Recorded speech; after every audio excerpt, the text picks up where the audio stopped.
हम राउर पहचान कौना रूप में हुई, बरौली के हम 20 बरिस में का देहनी, हम पूछ सकता नीनू कि इतना समय रुआ के हम देहनी तरावे हम कौना रूप में व्यक्तिगत चीज बा। अब देखी अजगर पूरा जिंदगी सुता रहेला आ फिर भी ओकर काम चलत रहेला आ काफी हिफ्ट पुष्ट रहेला हैं आ भोजनो ओकरा लगे चलावेला हैं।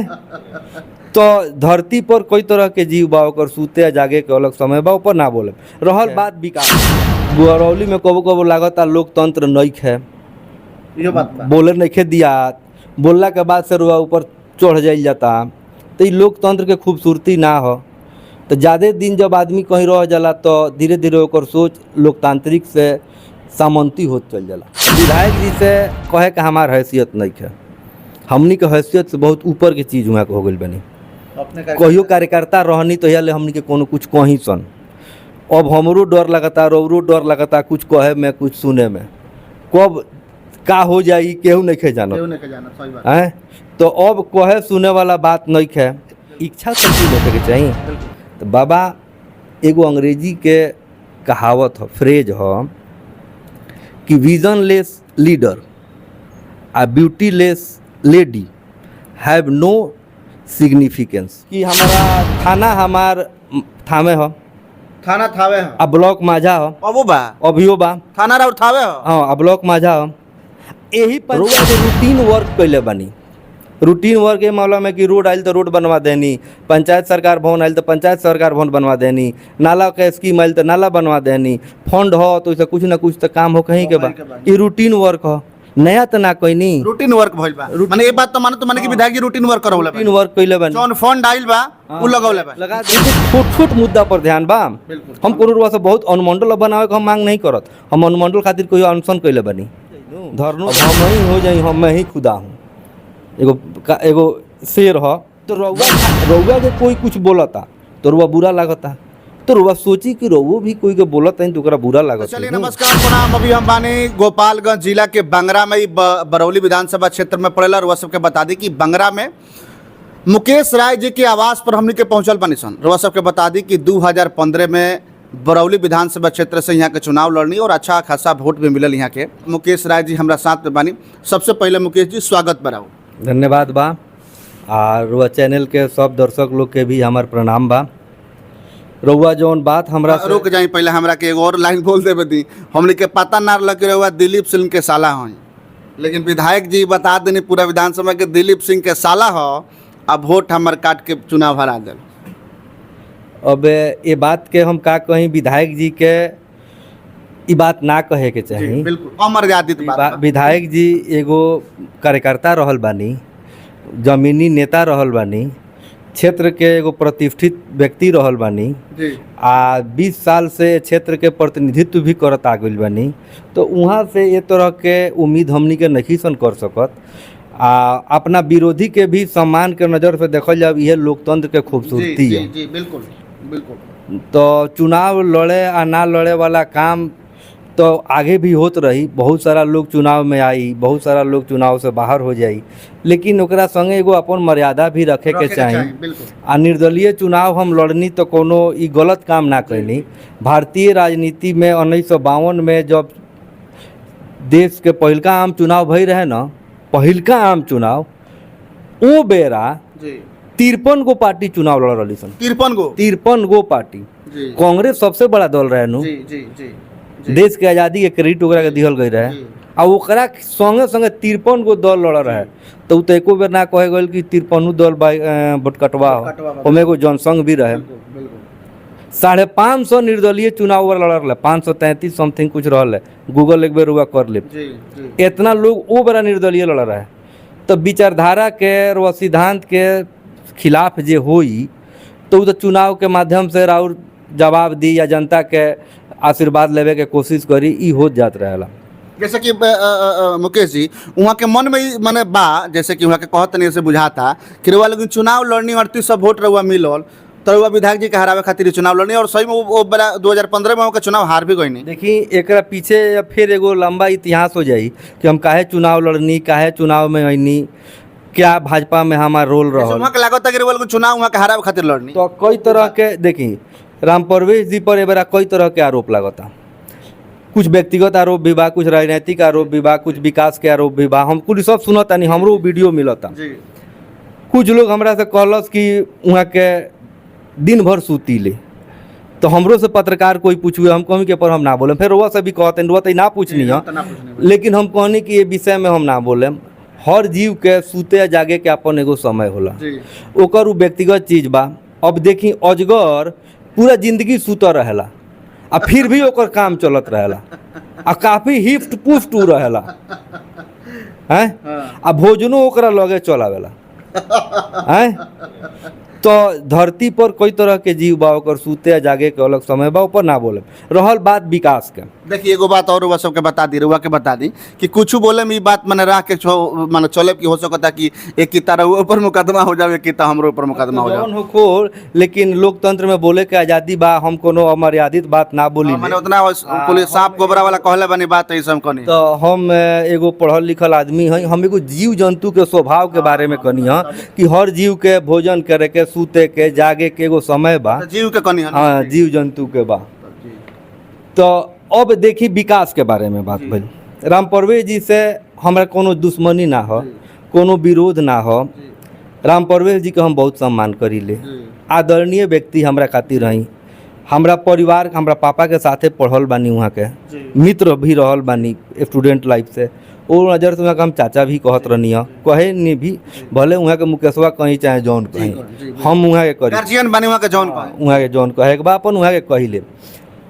2010 के चुनाव रहे, हम पुरान घटना से शुरू करतनी। मैंने काहे 2015 में रुआ चुनाव लड़नी, एकर जिक्र रुआ कर। हाँ, मैंने केंगन हमनी के मतभेद हो, सैद्धांतिक मतभेद हो, ए पर हम लोग कहतनी। तो 2010 के चुनाव रहे, माझा शंकर जी के मंदिर जो शिव मंदिर बा, ओमे एगो मीटिंग होत रहे कार्यकर्ता लोग के। तो ओमे कार्यकर्ता लोग के ई बतावल जात रहे कि जनता के बीच में जाए के बा, का कहे के बा हमनी के। तो राम परवेश जी हमनी के कुछ मंत्र आ सूत्र ओमे देत रहनी, ओमे हमहूँ रहनी। कुछ जिला से भी नेता आई रहे लोग, और हम नाम ना लेम, लेकिन आई रहे लोग। तो मैं वहाँ के 2-3 गो बात कहनी, हमारा नया रहनी सन कि जे लोगिन तो लोग के बीच में हई बात कही लोगिन। तो पहिलका वहाँ कहनी है एगो बात कि देखी लोगिन, केहू भी विधायक बनेला तो ओकरा 5 बरिस लाग जाला समझे बुझे में। अच्छा, ये विधायक जी वाले उनके कहत रहने कि ये जाके कहे के बा कि केहू विधायक बनी तो ओकरा 5 बरिस समझे बुझे में लाग जाई कि सदन के पटल पर प्रश्न केंगन पूछाला, प्रश्न का होला। तो माने ओकर कोर्स बा 5 साल। हाँ, प्रोसीजर समझे में 5 बरिस बीत जाई। सिलेबस बा 5 साल। हमरा लगे, हमरा पार्टी के लगे जौन विधायक बा, वो विधायक के लगे 10 बरिस के अनुभव बा। हम 2 टर्म से विधायक रहल बनी, तो हम जाएम तो हमरा समझे बुझे में दिक्कत ना हुई। बरौली के समस्या के हमार विधायक, हमार प्रत्याशी आसानी से लोग के बीच में रख दी है। माने मीटिंग होत रहे, ये बात वहाँ कहत रहने कि ये कुली जाके छोड़े के बा। हाँ, पहिल गांव में जाके। पहिल का मुद्दा। दूसरका वहाँ के हमनी के सूत्र दन देहनी, तो वहाँ कहनी कि देखी लोग जिला में पहले ही से बहुत लोग पूर्व विधायक बा, जिला में पहले ही से बहुत पूर्व विधायक बा लोग, वो लोग के सरकार की ओर से पेंशन मिलता। अगर ये चुनाव में राम परवेश जी हार गईनी तो इहो के पूर्व विधायक हो जाए, तो सरकार पर एगो पेंशन बढ़ जाई, बस हो तनी। आ जे जीती ओकर वेतन बढ़ जाई, तो एक संग 2 गो खर्चा न हो जाई। पेंशनो देवे के पड़ी पूर्व विधायक के, आ जे वर्तमान में जीती ओकरा के वेतनो देवे के पड़ी। तो वो कंडीशन में अगर राम परवेश जी के जितावल जाई तो एगो पेंशनवा तो बच जाई, जौन तनख्वाह ओने जातला तो एने आ जाई। ई सूत्र के लेके रुआ लोगिन लोग के बीच में जाई लोगिन। बहुत सुंदर, बहुत सुंदर। हम जब सुननी तो हम पूरा बनारस से पढ़ के आई रहनी, अभी ताजा ताजी पढ़ाई भई रहे, पढ़ाई हो के आई रहनी। तो हमरा ई समझ से ई बात फिट ना बैठल। माने सिलेबस के ऊपर के बात हो गई रहे। हम कहूँ कि विधायक जी हमनी के ऐसा करे के कि हर गांव के मुद्दा के लेके वो गांव में जाए के, बहुत सुंदर। कि ओजा के जौन स्थानीय मुद्दा बा पर हम चुनाव लड़म। जैसे वो बड़ा हमारा गांव के मुद्दा रहे अभियो बा कि हमारा थाना हमार थामे हो, थाना थावे हो, आ ब्लॉक माझा हो, अबो बा अभियो बा। थाना राउर थावे हो। हाँ, आ ब्लॉक माझा हो। यही पंचायत में जौन लालातपुर गांव बा, बंगरे पंचायत में लालातपुर जौन गांव बा, ओकर थाना आ ब्लॉक दोनों माझा हो। थाना ब्लॉक दोनों मजा लालातपुर के बगल के गांव बगले के आ जौन बकियवा जौन गांव बाड़ी सने पंचायत में ओकर थाना थामे हो आ ब्लॉक माझा हो। तो हम कहनी कि रउआ ई मुद्दा उठाई कि बंगरा के थाना आ ब्लॉक दोनों एक जगह कर दी। हाँ हाँ हैं? सबसे सुंदर ई बड़ी आसान रही। जी माझा ब्लॉक में 20 गो पंचायत के लोग आवता जी आ मानी हमरा शौचालय जाए के हो जाओ जी जी तो पूरा माझा बाजार में एको गो सुलभ शौचालय ना रहे तो हम तो कहाँ जाए। जी जी अगर हम अगर हम हमरा शौचालय जाए हो तो हम कहाँ जाए। जी। एको गो शौचालय नहीं है तो ई तो बहुत छोट मुद्दा नु बा। जी, जी, जी, तो माझा के हम पहले शौचालय देब नु जी जी तब नु हम दोसर कोनो चीज देब। जी जी तो माझा में रुआ शौचालय के इंतजाम कराई। जी ठीक प्रतापपुर मानी कोचिए सड़क रहे जी जी जी बंगरा आ प्रतापपुर के जौन कनेक्टिंग सड़क रहे पूरा पूरा कच्ची सड़क रहे। तो हम कहनी कि बंगरा प्रतापपुर के बीच में जौन कनेक्टिंग सड़क बा उ कच्ची बा वही से हमनी के जाइले सन माझा जी जी ओकर मांग उठो बहुत कि बढ़िया। ओकरा के हम बनवाएम। तो ई सब मुद्दा होके के चाही नु। तो का कहनी तो बा? रउआ वो मुद्दा के आधार पर कहता नहीं कि लोग के बीच में जाई या जाए कहीं कि एगो पेंशन बाँच जाई तो एगो वेतन हैंगान हो जाई जौन हम पहले बात करनी है। ई तो बात के कोनो तुक नहीं है तो वहाँ के पर कुछ ना बोलनी। विकास वाला कोनो बात ना रहे। विकास ना मैंने हम एगो अनाड़ी आदमी होके अपन राय देनी वहाँ के लगे जी, वहाँ के पर ना ध्यान देनी। ध्यान ना देनी तो अब एप से हमरा लागल कि कुछ और मुद्दा पर हमरा काम करे के चाही तो हम लगनी अपन काम करे जी, भाजपा में ही रह के हम अपन ये सब मुद्दा पर लगे रहनी। तो वहाँ के अब हमार पंख कतरल शुरू कैनी। अच्छा कहानी 2010 से शुरू हाँ युवा मोर्चा में हमार नाम गइल जिला अध्यक्ष खातिर तो ना बनैनी तो हमार केहू परवियो ना कैलस वर्मा जी नाम भेजल रहनी। एक दुख नहीं है रुआ कौनी है तो वैसे माने कहानी शुरू भइल फिर दोसरका बेर गइल तो फिर हमरा जगह पर दोसर केहू बना दियल गइल तो हमरा लगे कोनो विकल्प ना रहल। एक के चलते 2015 में चुनाव लड़ा। अब हमरा लगे मानी जब हम पढ़े लिखे ला आदमी रहनी कोई जी सपनों में ना सोचल रहनी कि चुनाव लड़े जाए के बा। हम ही सोचनी कि पढ़े में संगठन के भाजपा के काम करेम संघ के पृष्ठभूमि रहे BHU से निकल रहनी RSS से संपर्क रहे ओमे आना जाना रहे विश्व संवाद केंद्र जौन बाटे लंका पर वही में आना जाना रहे कुल के जो संघ के स्वयंसेवक रहे ओकरा से मिलना जुलना यह गोविंदाचार्य जी के हमार एथी रहे छत्र छाया रहे तो वही हिसाब से काम करी तेजी जब हम बनी तो नया सब बात मिलल तो तनिसा मतभेद भइल शुरू भइल। दोसरका चीज बाबा हम लोग ई कहे के चाहता नहीं कि राम परवेश जी के विरोध पर हम राजनीति ना करीले कि जैसे हम खाली राम परवेश जी के शिकायत करत रही राम परवेश जी के शिकायत करत रही मानी कल राम परवेश जी हार जाए तब तो हमार राजनीति खत्म हो जाई। चुनाव आ राजनीति इशू पर होके के चाहिए बिल्कुल मुद्दा पर होके के चाहिए क्षेत्र के का मुद्दा बा गांव के का मुद्दा बा जैसे मानी अनुमंडल बहुत बड़हन मुद्दा बा रुआ कहता नहीं कि अभी कोनो अनुमंडल बनले नहीं बनता। है प्रखंड बनले नहीं है रुआ ना बनवे नहीं हम मान लेनी। कुछ लोग नयका नेता लोग कुछ प्रश्न भी कैल हम उ लोग वाजिब बात कहल कि नया नया जो चुनाव लड़े होता नयका नेता नहीं लोग मैंने नया नया चुनाव लड़े होता लोग प्रश्न भी कैल हटे कि जब रउए बानी तो हम रउरे से प्रश्न करें 20 बरिस जब रउआ बानी तो हम लड़का के भेजनी अगर मानी पढ़े खातिर पटना दिल्ली आ उ पढ़ी हम पैसा देता नहीं तो रिजल्ट खराब हुई तो हम ओकरे से पूछे कि पैसा ले गइल पढ़ल का कैल तो जनता रउए से पूछी तो हमरो पूछल राउरो पूछल सबकर पूछल अधिकार बा हम रउए से पूछे तो ओहिमे हम प्रश्न भी पूछे लगनी। तो अनुमंडल के मुद्दा सभे उठावल मानी रुआ कहता नहीं कि ना होई ठीक बा हम राउर पहचान कौना रूप में होई बरौली के हम 20 बरिस में का देहनी हम पूछ सकता नहीं नू कि इतना समय रुआ के हम देहनी तरावक हम कौना रूप में जानी। जैसे मानी एगो हम मुद्दा लेके चलती सिंचाई हम एगो उदाहरण देता नहीं हम एगो ठान लीती कि जितना बरौली के सिंचाई के व्यवस्था बा खेत के लगे हम जल पहुँचा दे तो हमारे को पहचान रही कि रे फलाना अइले तो आवते हाँ एगो काम कैले कि गाँव जितना खेत बा सिंचाई के व्यवस्था कर दल हम जल निकासी के अगर हम टारगेट लेके चलती तो गांव से पानी केंगा निकल जाई आज पानी ना लगी हम ए पर काम करती एगो एजेंडा लेके रुआ एगो लंबा पीरियड मिलता नु तो रुआ एगो प्रोजेक्ट पर काम करती इच्छा शक्ति नोके के चाहिए।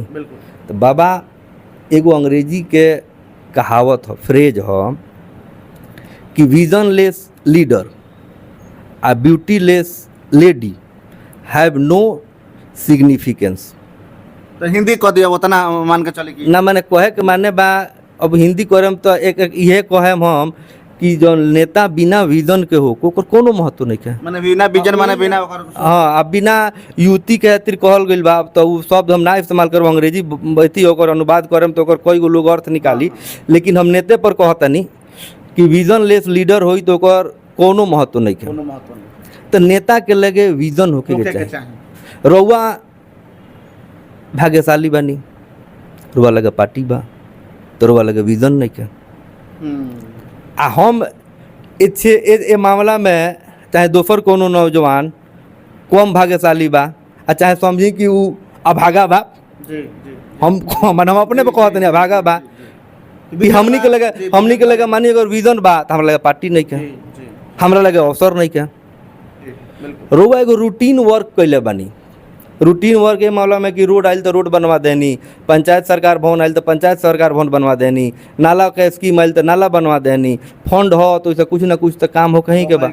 ये रूटीन वर्क हो, नया तो ना कोई नहीं रूटीन वर्क भइल बा। माने ये बात तो माने कि विधायक जी रूटीन वर्क करौले रूटीन वर्क कैले बानी, जौन फंड आइल बा उ लगौले बा। लगा देनी रूटीन वर्क। माने स्पेशल जौन विकास होके के चाहिए बरौली के, जैसे गौशाला के बात कहनी हो, सिंचाई के बात कहनी हो, तमाम तरह के एगो यूनिक काम हो गेल क्षेत्र का। चाहिए नु रउआ कहते डबल इंजन के सरकार हो बानू केंद्रों में एहू जी। जी। एहू जब लगभग 2005 में नीतीश जी मुख्यमंत्री बनले तब से डबल इंजन बा, बीच में एक आध बेर सिंगल इंजन भइल बा। ये डबल इंजन के सरकार में रउआ पुरान नेता बानी, जी राउर पहचान केंद्र में भी बा, राउर पहचान राज्य में भी बा।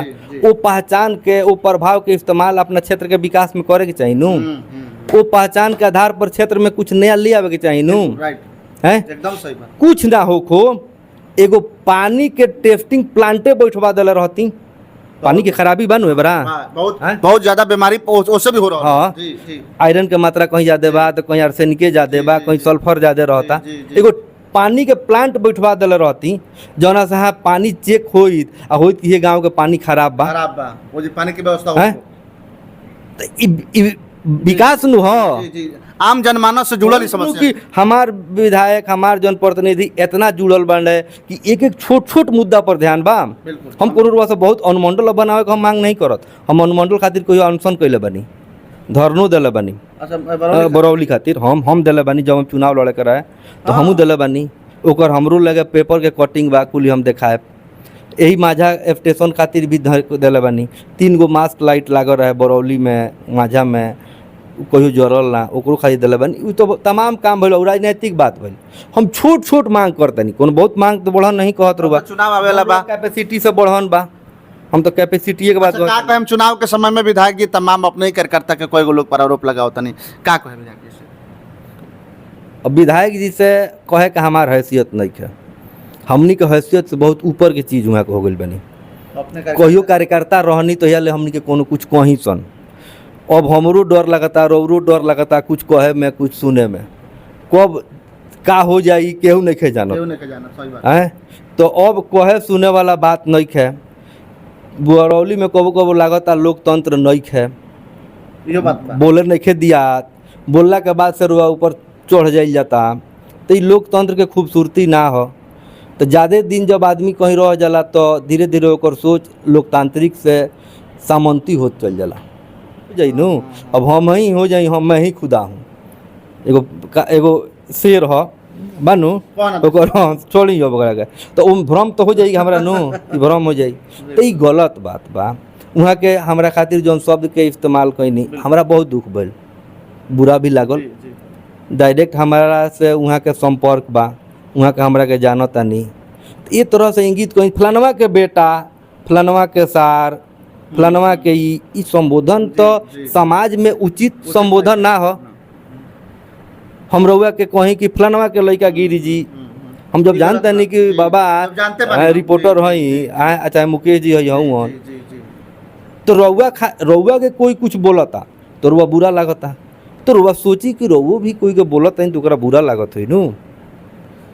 चल यहाँ करनी है मुकेश कुमार राय जी रुआ सबके बता दी कि लंबा चर्चा भइल और यहाँ के छोटा छोटा विकास के बात करता नहीं कि अगर विधायक जी अपन जो रूटीन वर्क बा जैसे सरकार के फंड आइलू काम करौनी और वो काम से हट के जो स्पेशल और कुछ यूनिक काम करे के प्रयास करती तो सिंचाई की व्यवस्था अनुमंडल की व्यवस्था पानी टेस्टिंग प्लांट की व्यवस्था कहीं ना कहीं एगो छोटा मोटा चीज़ रहा जौना के लेकर के गौशाला की भी बात मुकेश जी कहनी है कि वो गौशाला हमने के क्षेत्र में नहीं है तो ई को लेकर के कहीं ना कहीं और विधायक जी के द्वारा जो कहल गई बा जौना शब्द के प्रयोग कर गई बा वो शब्द के हालांकि दुख भी बा यहाँ के कि ये प्रकार के जबकि वहाँ के जाना था नहीं कि मुकेश राय जी की है ये प्रकार से मीडिया में आकर के ना बोले के चाहिए। खैर रउआ क्या सोचा था वीडियो को लेकर के कमेंट बॉक्स में जरूर बताएं और बहुत बहुत धन्यवाद। प्रणाम सलाम।